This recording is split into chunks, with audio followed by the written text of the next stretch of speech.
Amin. Eh, Baik, saudara-saudara, puji Tuhan. eh, saya menikmati sharing saudara-saudara sebelumnya, dan malam ini saya coba em, membantu untuk membuat pemberitaan ini bisa lebih sederhana dan lebih praktikal ya. Tentu outline yang ada di berita ini sangat panjang.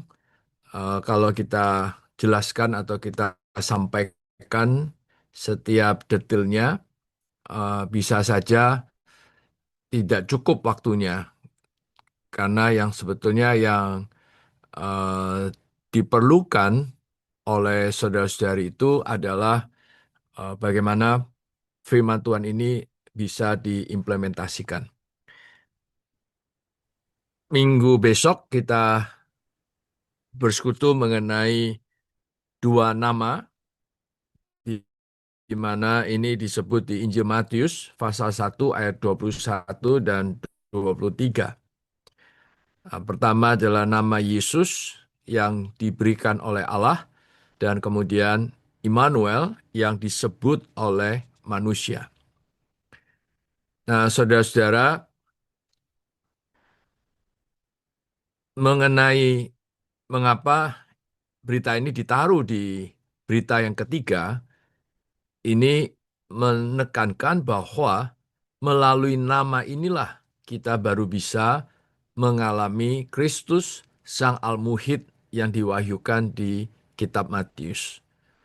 Melalui nama inilah kita bisa mengalami Kristus sebagai bintang, mengalami Kristus sebagai tabib, dan mengalami Kristus sebagai mempelai laki-laki. Ini boleh dijadikan awal dari pemberitaan atau penyampaian firman, supaya kita bisa menghubungkan antara minggu pertama, kedua, dan ketiga. Nah, lalu kita masuk ke nama Yesus ya. Tentu dua nama ini tidak asing bagi kita. Tetapi masalahnya bukan asing atau tidak asing. Masalahnya adalah apakah nama ini benar-benar menjadi pengalaman kita yang real dari hari ke hari, bahkan dari saat ke saat. Berbicara mengenai nama Yesus, saya bagi eh, penguraiannya dengan 3 poin saja ya. Yang pertama adalah apa arti dari nama Yesus. Nah, yang kedua, apa kedudukan nama Yesus. Dan yang ketiga, bagaimana kita mengalami nama Yesus dan yang olehnya kita mendapatkan manfaat apa. Jadi saya sederhanakan dengan 3 pertanyaan. Coba kalau kita tanya kepada semua orang Kristen, saya yakin banyak orang Kristen eh, bisa menjawab tetapi tidak begitu dalam. Yang pertama adalah apa arti nama Yesus? Yang kedua, apa kedudukan nama ini? Dan yang ketiga, bagaimana kita mengaplikasikan nama ini sehingga kita beroleh manfaat apa dari nama ini? Nah, yang pertama, apa arti dari nama Yesus? Kita bisa melihat dari dua asal bahasa. Pertama, bahasa Yunani, yaitu terdiri dari kata ye dan sus. Ya, dalam bahasa Indonesia, ye di sini adalah Yehova. Kemudian sus itu mengacu kepada keselamatan atau juru selamat. Karena itu nama ini mengandung arti Yehova juru selamat atau keselamatan Yehova. Dan kalau kita lihat dari asal bahasa Ibraninya ini identik dengan nama Yosua di dalam Perjanjian Lama. Nah, maka arti dari nama ini dia adalah Yehova plus keselamatan. Yehova ditambah keselamatan. Ini adalah sebutan Yehova di dalam Perjanjian Baru. Di dalam Perjanjian Lama hanya Yehova. Tetapi sampai di Perjanjian Baru, melalui Yesus, Yehova menjadi keselamatan kita. Nah, lalu apa arti dari Yehova? Menurut Keluaran pasal 3 ayat 14, Yehova dia mengacu adalah aku adalah, aku adalah. Ini berarti dia adalah sang abadi, swaada dan kekal ada. Dia ada di masa lalu, dia ada di masa sekarang, dia juga ada di masa yang akan datang sampai selama-lamanya. Nah, arti yang berikutnya, Yehova itu berarti segala sesuatu yang positif adalah dia. Dia adalah realitas dari segala perkara yang positif. Kita mau tahu apa itu kesabaran, kerendahan hati, apa itu kekudusan, apa itu terang, apa itu hayat, seluruhnya ada di dalam dia. Maka ketika kita mendapatkan Yehova, kita mendapatkan dia sang adalah. Dan kita bukanlah. Nah, lalu kemudian Yehova ini sekarang di dalam nama Yesus, dia menjadi juru selamat, dia menjadi keselamatan bagi kita. Nah, kemudian kita melihat apa kedudukan nama ini. Kedudukan nama dia adalah nama di atas segala nama. Di Filipi pasal 2 ayat 9 sampai 10, kita tahu di sana dikatakan bahwa dia dikaruniakan nama di atas segala nama. Di dunia ini banyak nama. Di dalam sejarah manusia banyak nama-nama terkenal. Tetapi dari seluruh nama ini, nama siapa yang ada di atas segala nama? Puji Tuhan, nama Yesus. Karena itulah pada suatu hari nanti, semua mulut akan mengaku, semua lutut akan berlutut dan mengaku, Yesus itu Tuhan. Itulah sebabnya nama inilah yang satu-satunya di bawah kolong langit ini yang diberikan kepada kita agar kita diselamatkan. Inilah yang disebut di Kisah Para Rasul pasal 4 ayat 12. Ini menunjukkan bahwa kedudukan nama ini luar biasa tingginya, luar biasa pentingnya. Maka kalau orang melihat arti dari nama Yesus dan kedudukannya, mau tidak mau setiap orang dosa perlu nama ini. Nah, lalu pertanyaan ketiga, bagaimana kita mengaplikasikan nama ini? Dan yang olehnya kita mendapatkan manfaat apa saja? Nah, cara mengaplikasikan adalah memanggil nama dia, menyeru nama dia. Karena itu di Roma pasal 10 ayat 13, siapa saja yang berseru kepada nama Tuhan akan diselamatkan. Nah, nama Yesus ini adalah nama yang diberikan yang olehnya kita diselamatkan.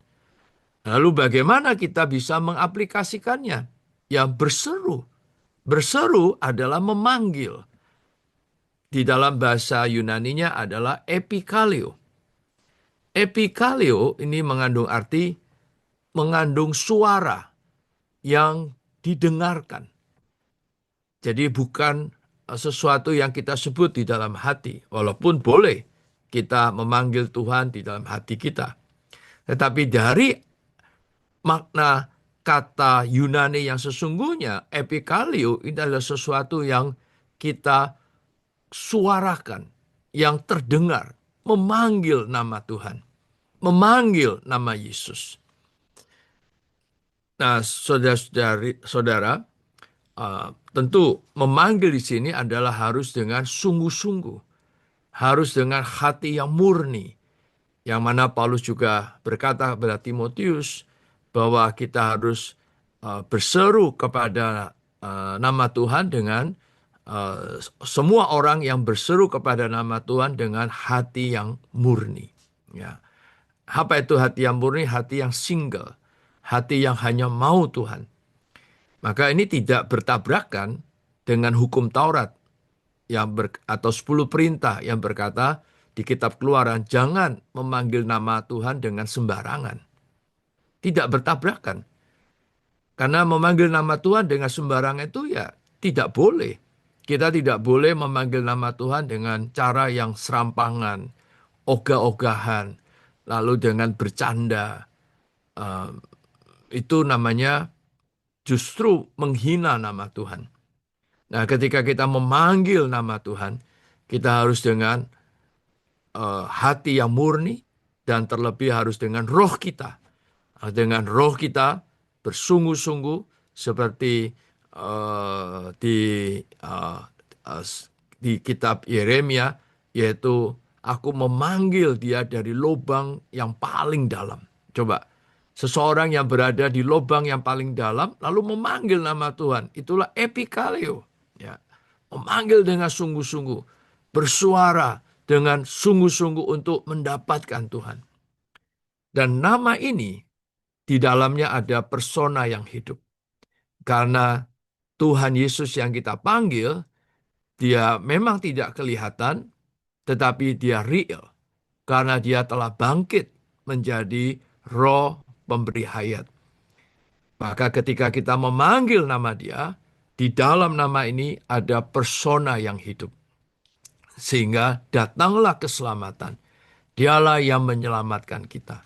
Nah, jadi apa manfaat dari kita memanggil nama Tuhan? Berseru kepada nama Tuhan. Nah, di sini sebetulnya banyak poin, tapi saya sederhanakan menjadi 5 poin saja. Yang pertama adalah melalui kita berseru kepada nama Tuhan, kita diselamatkan. Diselamatkan ini juga berarti dibebaskan dari segala kesukaran, persoalan hidup kita, masalah, penderitaan, rasa sakit, yang terutama di dalam jiwa kita. Ya. Memang bisa saja situasi dan kondisi itu eh, tidak berubah, tetapi melalui memanggil nama Tuhan yang Tuhan rubah lebih dulu adalah roh kita dan jiwa kita, sehingga kita diselamatkan olehnya. Nah, kemudian yang kedua adalah kita dibawa berbagian di dalam keselamatannya, di dalam kasih setianya, di dalam belas kasihan. Kita dibawa berbagian di dalam diri Tuhan sendiri. Nah, yang ketiga, sehingga kita mendapatkan supply. Karena ketika kita memanggil nama Tuhan, dia sebagai roh itu dengan segala supply hayatnya, sebagai makanan bagi kita, sebagai minuman bagi kita, sehingga kita dikenyangkan, kita dileraikan rasa haus kita mendapatkan supply. Nah, yang keempat, melalui kita memanggil nama Tuhan, kita boleh berdoa kepadanya. Karena kita berdoa di dalam nama Tuhan, maka kita akan dibangkitkan. Roh kita akan menyala-nyala. Yang kelima, menyeru nama Tuhan, memanggil nama Tuhan berkaitan dengan pelayanan kita. Di mana kita bisa berhimpun di dalam nama Tuhan, kita bisa memakai nama Tuhan yang penuh dengan kuat kuasa ini untuk mengusir setan, mengusir kegelapan, untuk mendatangkan terang sehingga terang menang atas kegelapan. Dan kemudian melalui nama ini kita bisa berani memberitakan Tuhan. Ya. Jadi 5 manfaat besar ketika memanggil nama Tuhan. Tapi dengan kata lain, kalau kita tidak memanggil nama Tuhan, dan yang terjadi berkat kita tidak diselamatkan. Kemudian kita kekurangan supply. Kemudian kita menjadi orang yang lemah. Roh kita padam. Ya, seperti pelita yang harusnya menyala akhirnya padam. Dan kemudian yang terakhir, kita dikalahkan oleh kegelapan. Karena eh, tidak ada kuasa yang bisa membawa kita menang atas kegelapan, atas Satan. Kalau tidak memakai nama Yesus. Nah, karena itu kita perlu melihat betapa pentingnya nama ini dan bagaimana kita mengaplikasikan. Kita perlu memanggil nama Dia sehingga kita beroleh 5 manfaat besar. Nah, kemudian kita lanjut.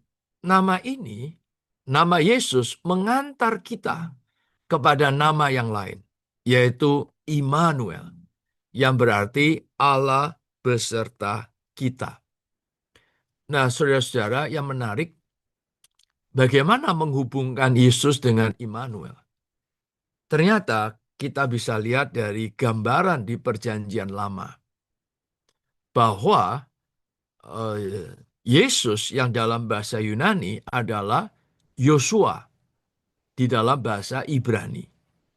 Dan kita tahu Yosua membawa orang Israel masuk ke tanah perhentian atau masuk ke negeri yang baik yang kita sebut juga tanah permai atau tanah Kanaan. Nah, menurut Yesaya pasal 8 ayat 8 dan ayat 10 bahwa negeri ini disebut juga adalah negeri Immanuel. Negeri Immanuel. Ini adalah negeri di mana Allah beserta orang Israel. Jadi ini sangat menarik. Ternyata Yesus berkaitan dengan Immanuel. Dilihat dari konteks Yosua. Yosua adalah namanya sama dengan Yesus. Karena itu ketika kita memanggil nama Yesus, kita memiliki Yosua yang sejati. Dan Yosua kita inilah yang membawa kita ke tanah perhentian yang disebut negeri Immanuel, di mana Allah beserta kita. Dan itulah roh kita. Bagaimana Allah bisa beserta dengan kita sehingga kita mendapatkan perhentian karena Dia telah bangkit menjadi roh itu yang disebut di Yohanes pasal 14 ayat 17 adalah roh realitas. Dan roh realitas ini menjadi Immanuel yang praktis yang kita bisa alami sebagai persona yang hidup yang menyertai kita, yang hadir di dalam setiap detil kehidupan kita. Nah, maka melalui memanggil nama Yesus, kita dibawa kepada pengalaman yang real atas persona yang hidup ini. Jadi, hanya memiliki persona itu tidak cukup. Kita perlu persona yang hidup ini menyertai atau hadir secara praktis di dalam kehidupan sehari-hari kita. Itulah roh realitas. Immanuel yang praktis. Nah, saudara-saudara, untuk menjelaskan ini, di berita ini diberi 3 teladan yang saya kira ini sangat bagus. Teladan pertama adalah Musa. Di kitab Keluaran pasal 33 ayat 11, di sana Tuhan berkata bahwa yaitu hadiratku membimbing engkau dan memberi ketentraman kepadamu. Ketentraman di sini adalah perhentian. Jadi hadirat Tuhan itu mendatangkan perhentian. Nah, itulah sebabnya tanah perhentian adalah negeri Immanuel. Immanuel adalah hadirat Tuhan, penyertaan Tuhan. Nah, Musa, dia bagaimana memimpin 2 juta orang Israel? Bagaimana arah perjalanan mereka di padang gurun? Puji Tuhan, hadirat Tuhan menjadi peta perjalanannya. Hadirat Tuhan menjadi navigasi buat dia, navigatornya.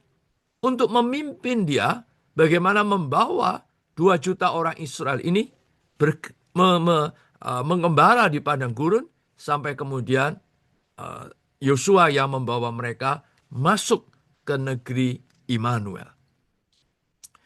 Kemudian contoh yang kedua adalah Yusuf. Kita tahu di kitab Kejadian, ya, di dalam perjalanan Yusuf, Yusuf dibuang oleh saudara-saudaranya, dijual, kemudian di Mesir dia difitnah sampai masuk ke dalam penjara, ya.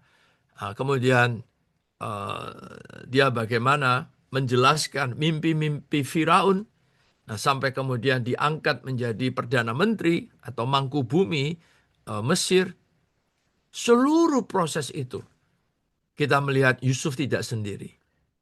Yusuf menikmati hadirat Tuhan. Tuhan beserta dengan dia secara real, secara hidup. Kemudian contoh ketiga adalah Rasul Paulus. Dia memakai kata-kata di 2 Korintus pasal 2 ayat 10. Dia berbicara mengenai pengampunan. Dan ketika dia bicara ini, dia berkata bahwa dia hidup di hadapan wajah Tuhan. Nah, wajah di sini menurut 2 Korintus mengandung arti mata, sorotan mata Tuhan. Jadi Paulus hidup di bawah sorotan Tuhan, di bawah wajah Tuhan, senyum Tuhan. Ini artinya dia hidup dikendalikan, dipimpin, diperintah, diatur oleh Tuhan, persona yang hidup sebagai tangan pertama. Nah, saudara, saya mau sedikit menganalogi dengan kasus di Indonesia. Kasus di Indonesia di dalam perihal parenting, yaitu hubungan orang tua dengan anak. Indonesia ada di ranking ketiga fatherless. Fatherless. Ini sesuatu yang serius. Apa itu fatherless? Fatherless artinya anak-anak ini punya ayah, tetapi dia tidak merasakan kehadiran ayah dalam hidupnya. Itu fatherless. Nah, ini yang membuat banyak anak-anak akhirnya berkembang dengan banyak persoalan. Nah, Indonesia ranking ketiga. 20% anak-anak di bawah 18 tahun, itu sekitar 15-16 juta anak Indonesia mengalami fatherless. Mereka bukan yatim piatu. Mereka memiliki ayah. Ayahnya masih hidup. Tapi kehadiran ayahnya itu tidak mereka rasakan. Nah, yang nomor 1 Amerika, nomor kedua Brasil, nomor 3 Indonesia. Nah, dari contoh ini, saudara-saudara, kita punya persona yang hidup. Yes, Yesus hidup di dalam kita. Tetapi kita jangan Jesusless, yaitu kehilangan kehadiran Tuhan. Tuhan tidak pernah meninggalkan kita. Ya, dia selama-lamanya hidup di dalam roh kita. Dia tidak pernah meninggalkan kita sebagai yatim piatu. Tapi memiliki Yesus belum tentu memiliki hadirat Yesus. Karena itu kita perlu memanggil nama Yesus, kita juga perlu memanggil Immanuel. Immanuel harus menjadi sesuatu yang praktis, yang real di dalam hidup kita. Sehingga kita hidup di bawah hadiratnya, sorotan matanya, senyuman wajahnya. Nah, kemudian dari sanalah kita memiliki segalanya. Kita mendapatkan hikmat, kita mendapatkan wawasan, pandangan ke depan. pemahaman batinia mengenai segala sesuatu. Dan disitulah kita makin mengalami suatu pengubahan, pengudusan, pertumbuhan hayat. Semuanya ini berkaitan dengan Immanuel, yaitu hadirat Tuhan secara praktis, secara real dalam kehidupan kita sehari-hari. Dan yang terakhir, ternyata seluruh perjanjian baru adalah kitab Immanuel. Mengapa? Karena di awal Injil Matius, dia adalah Allah yang beserta kita, Sang Immanuel. Dan sampai di akhir kitab Wahyu, yaitu kitab Wahyu, pasal yang ke-21, kita melihat Yerusalem baru sebagai kemah Allah yang dimana Yehova hadir di situ. Ini adalah satu manusia Allah yang besar, satu manusia Allah yang korporat. Artinya, dia adalah Sang Immanuel dan kita dibawa berbagian di dalam Immanuel dan akhirnya kita benar-benar ada di dalam kesatuan, perbauran, dan inkorporasi dengan dia sehingga akhirnya Yehova hadir sampai selama-lamanya, sampai kekal. Nah, karena itu kitab perjanjian baru, 27 kitab ini adalah kitab Immanuel. Nah, puji Tuhan, saudara, semoga saya sharing seperti ini bisa, moga-moga bisa membantu untuk saudara mendapatkan terang Tuhan dan mendapatkan satu urapan Tuhan yang kaya. Dan sebaiknya memang kita juga boleh menambahkan dengan banyak pengalaman dan kesaksian kita, nah, sehingga demikian saudari mendapatkan suplai. Tuhan memberkati. Amin.